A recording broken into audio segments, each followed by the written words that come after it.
दोनों के बीच में एक नदी बहती थी, दोनों के बीच में एक नदी बहती थी, और उस नदी का क्या नाम था? उस नदी का नाम था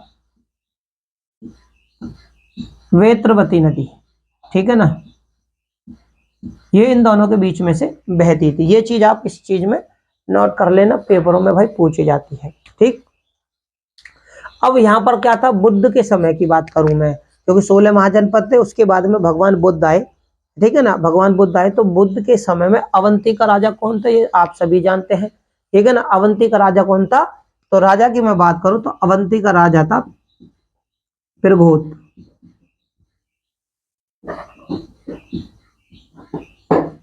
ठीक है, अब अवंती में और वत्स में पहले क्या था, संघर्ष था। अवंती और वत्स में संघर्ष था। तो प्रघोत की एक पुत्री थी जिसका नाम था वासवदंता। ठीक है ना, और वत्स का राजा कौन था? उदीन। तो उदीन और वासवदंता की होती है शादी, प्रेम कहानी होती है इनकी, और इन्हीं के आधार को, इन्हीं दोनों की जब शत्रुता समाप्त हुई, क्योंकि ये शादी के संबंध में हो गए, जब शादी के संबंध में हो गए तो इन्हीं की कहानी को आधार मानकर एक नाटक की रचना होती है जिसका नाम है स्वपन वासवदंता। ठीक है, तो राजा कौन था? प्रघोत था। ठीक है ना, अब इसकी क्या थी, बुद्ध के समय पर था, लेकिन इसकी नीतियां बहुत ज्यादा कठोर थी। कठोर तो वैसे भी थी क्योंकि अवंती ने वत्स पर कब्जा किया था। ठीक है ना, और अपने आसपास के क्षेत्रों को भी इसने कब्जे में लेने की पूरी कोशिश की थी। ठीक है, अब उसी प्रकार से इस प्रघोत को क्या कहा जाता था?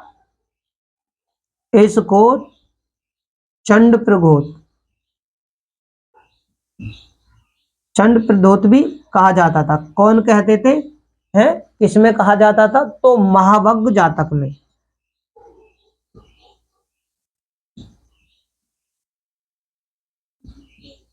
ठीक है, महावग जातक है जिसमें प्रघोत को चंड प्रघोत के नाम से भी जाना जाता था। क्योंकि क्यों जाना जाता? क्योंकि इसकी जो नीतियां थी, राज करने का जो इसका तरीका था वो बहुत ही ज्यादा कठोर था। ठीक है ना, अब ये प्रसिद्ध क्यों था? क्योंकि एक तो शक्तिशाली था। क्यों शक्तिशाली था? क्योंकि एक तो मगध में हाथी मिलते थे उस समय। ठीक है ना, और दूसरा अवंती में भी मगध के समान हाथी मिलते थे, और दूसरी लोहे की बहुत बड़ी खाने। ठीक है ना, यानी लोहे की खाने अवंती में बहुत ज्यादा थी। जब खाने थी तो लोहे से उस समय बनते थे अस्त्र और शस्त्र। ठीक है ना, तो अवंती में ये सारी चीजें बनती थी, इसलिए ये क्या था, एक शक्तिशाली महाजनपद था। ठीक है ना, अब अब क्या होता है इसमें, इसका राजा कौन था? प्रघोत। और प्रघोत जो था ये बिंबिसार जी का बहुत अच्छा मित्र था। एक बार क्या हुआ, प्रघोत क्या हो गया था, पांडु रोग। क्या इसके क्या हुआ था? प्रघोत के एक रोग हो गया था जिसका नाम था पांडु।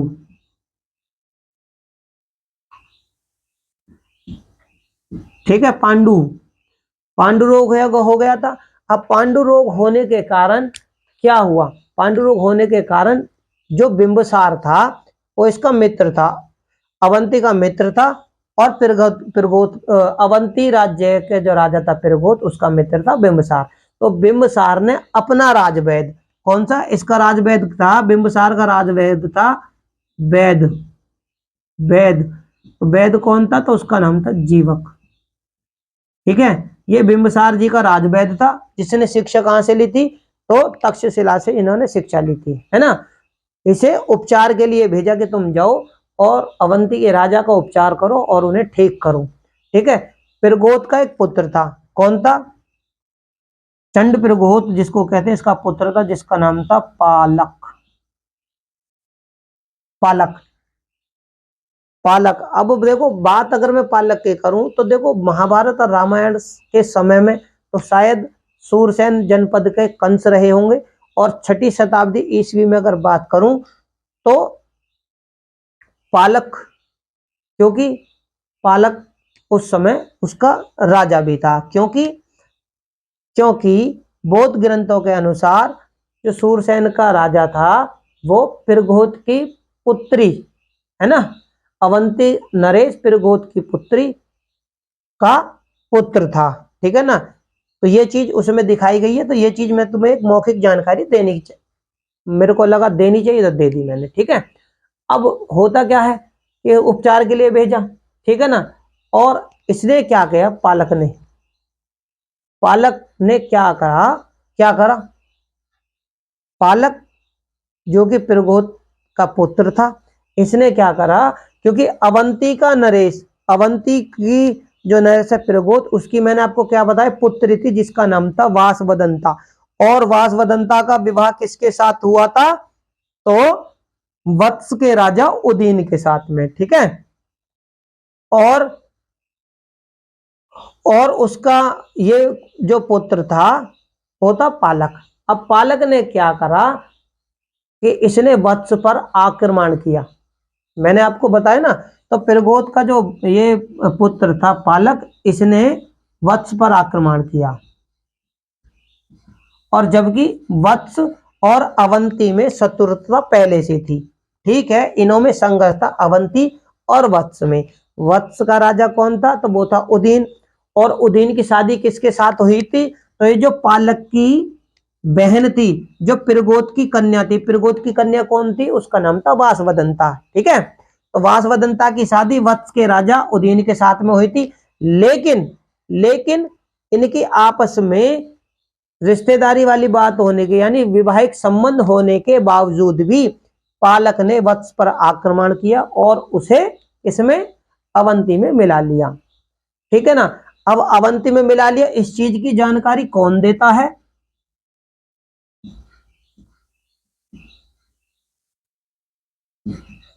तो इसकी जानकारी देता है परिशिष्ट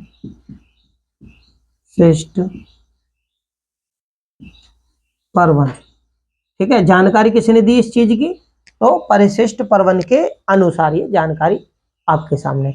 बाद में क्या हुआ, बाद में देखो वत्स को तो इन्होंने अवंती में मिला लिया, लेकिन अवंती से भी एक शक्तिशाली राज्य था, ठीक है, उसका नाम था मगध। और मगध का राजा था शिशुनाग, जिसने इसे मगध में मिला लिया था, ठीक है ना। तो अवंती को किसने मिला लिया, मगध के राजा, यानी मगध में मिला लिया किसने, अवंती को मगध में किसने मिलाया, तो शिशुनाग, ठीक है, शिशुनाग ने, ठीक है। अब इसे अवंती में मिला लिया, यानी मगध ने अवंती को अपने साम्राज्य में मिला लिया। और मिलाने वाला राजा कौन था, तो शिशुनाग था, ठीक है ना। अब मैं अगर मगध की बात करूं, मगध, तो मगध साम्राज्य का जो क्षेत्र था, ठीक है ना, मगध सबसे शक्तिशाली, यहां से ही हमें वंशावलियों की, यानी राजवंशों की जानकारी एक प्रॉपर तरीके से मिलती है। तो इसका ही अगर मैं क्षेत्र की बात करूं, भाई मगध महाजनपद को हम किस प्रकार से जाने, तो ये जानने के लिए हमें कहां जाना पड़ेगा, आज के आधुनिक समय में। ये तो हो गया मगध 6ठी शताब्दी ईसा पूर्व का, लेकिन आधुनिक समय में कैसे पहचान करें भाई मगध साम्राज्य कहां पर था, तो देखो गया, गया वाला क्षेत्र, गया कहाँ है, बिहार में। और पाटलिपुत्र,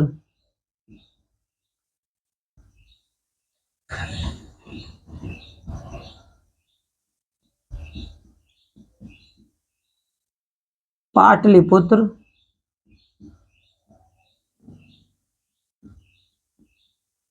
शादाबाद, है ना।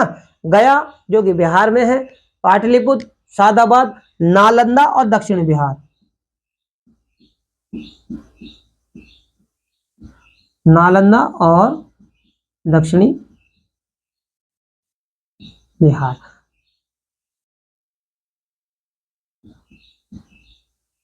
ठीक है। ये वो क्षेत्र थे जो कि आज के आधुनिक समय में है। इनको गया, सॉरी, इनको मगध साम्राज्य के अंतर्गत माना जाता था। अब इनकी राजधानी क्या थी, भाई सभी को पता है मगध की राजधानी से बहुत सारे क्वेश्चन आते हैं, ठीक है ना। इसकी राजधानी कौन सी थी, तो राजगृह, राजगृह, या फिर उसे क्या जानते हैं दूसरे नाम से, क्या है, गिरिब्रज, ठीक है। दोनों नाम, ये क्या थी, ये मगध साम्राज्य की राजधानी थी। और बाद में इसकी राजधानी कौन सी बनी, तो वो भी लिख देता हूं, ठीक है ना। बाद में इसकी राजधानी हुई पाटलिपुत्र, ठीक है, ये चीज नोट कर लेना आप। ठीक, तो पहले राजधानी राजगिर जिसको गृहविरज भी कहते हैं, और बाद में मगध साम्राज्य की राजधानी पाटलिपुत्र बनी। और अब जो हम अपने आने वाली वीडियो के माध्यम से जानेंगे वो जानेंगे मगध साम्राज्य के उदय के बारे में, और मगध साम्राज्य के बारे में हम विस्तार से भी और ज्यादा विस्तार से पढ़ेंगे। तो मेरे प्यारे साथियों, बीच में एक बात मैं जरूर कहूंगा, चैनल मेरा नया है, मेरी वीडियो अगर आप लोगों को अच्छी लगे तो इसे ज्यादा से ज्यादा लाइक करें, शेयर करें, और चैनल पर नए हो तो चैनल को सब्सक्राइब करें। अब एक नजर हम जो डालते हैं वो 16 महाजनपदों के राज्य यानी 16 महाजनपद और उनकी राजधानियों पर हम एक नजर डाल लेते हैं। एक नजर 16 महाजनपदों पर हम एक बार दोबारा से जान लेते हैं। देखो 16 महाजनपद में सबसे पहले देखो काशी कौशल, काशी कौशल अंग, काशी कौशल अंग, वज्जी मल्ल चेदी, वज्जी मल्ल चेदी सॉरी, वत्स कुरु पंचाल, है ना, वत्स कुरु पांचाल, है ना, मस्त सूरसेन और अस्मक, है ना।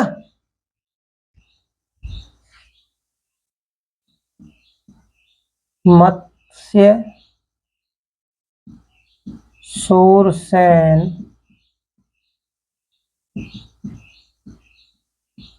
अस्मक गांधार कंबोज और अवंती मगध। ठीक है, तो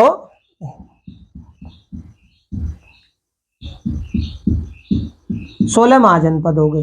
अब इनकी ये है जनपद, मैंने कही एक आप नजर मार लें,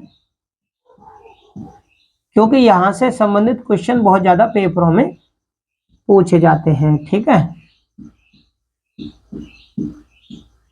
जनपद और पेपरों में बहुत ज्यादा मिलान के लिए क्वेश्चन आते हैं मेरे प्यारे साथियों। देखो काशी की जो थी वो वाराणसी थी, किसकी, काशी की राजधानी क्या थी, वाराणसी। कौशल की क्या थी, श्रीवस्ती, है ना, बस्ती और बस्ती दोनों। ठीक है, अंग की क्या थी, चंपा, और चंपा को रामायण महाभारत में मालिनी, ठीक है, दोनों ही नाम से जाना जाता है। वज्जी एक संघ था, है ना, वज्जी की क्या थी, वज्जी एक संघ था जिसको हम विदेह या मिथिला के नाम से भी जाना जाता है। ठीक है, वज्जी संघ था, मल्लों का भी एक संघ था। ठीक है ना, मल्ली के कुशीनारा और पावा थे, पावा कुशीनारा, है ना। चेदी, उस समय चेदी के भी दो नामों से, जैसे शक्तिमती या सुक्तिमती, है ना, तो क्या था, सुक्ति या सुक्तिमती। ठीक है, ये चेदी की राजधानियां थी। वत्स की राजधानी क्या थी, कौशाम्बी। ठीक है ना, कुरु की राजधानी क्या थी, इंद्रप्रस्थ। ठीक है ना, इंद्रप्रस्थ और हस्तिनापुर। ठीक है ना, कुरु का जो थी हस्तिनापुर भी थी, लेकिन अब ये बहुत पुराने समय की बात है, लेकिन 16 महाजनपद में हम इसी के नाम। अगर मैं पांचाल की बात करूं तो देखो पांचाल की भी दो राजधानियां थी, एक तो थी उत्तरी पांचाल, है ना, उत्तरी पांचाल की क्या थी,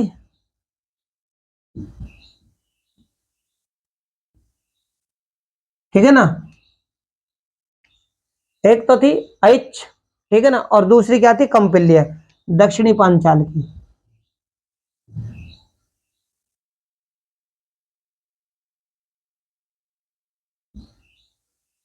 ठीक है। अब ये यानी कि दो दो राजधानी, क्योंकि दो भाग थे वो भी मैंने बताई, है ना। और कुरु को हस्तक्षेण है, ठीक है। और मत्स्य की क्या थी,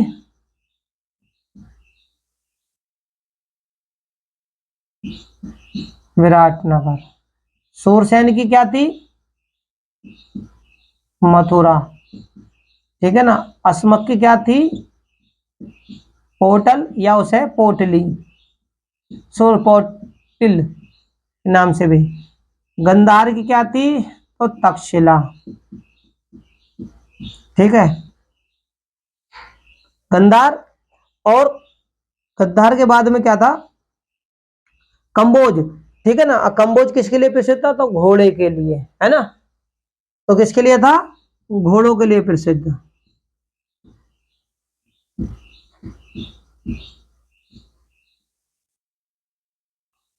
मगध की और अवंती, ये दो 16 महाजनपदों में जो सबसे शक्तिशाली जनपद थे वो अवंती और मगध ही थे। अवंती के भी दो भाग थे। देखो, उत्तरी भाग की राजधानी क्या थी, उत्तरी भाग की थी उज्जैन, ठीक है ना। अब दक्षिणी भाग की राजधानी क्या थी इसकी, दक्षिणी भाग की राजधानी थी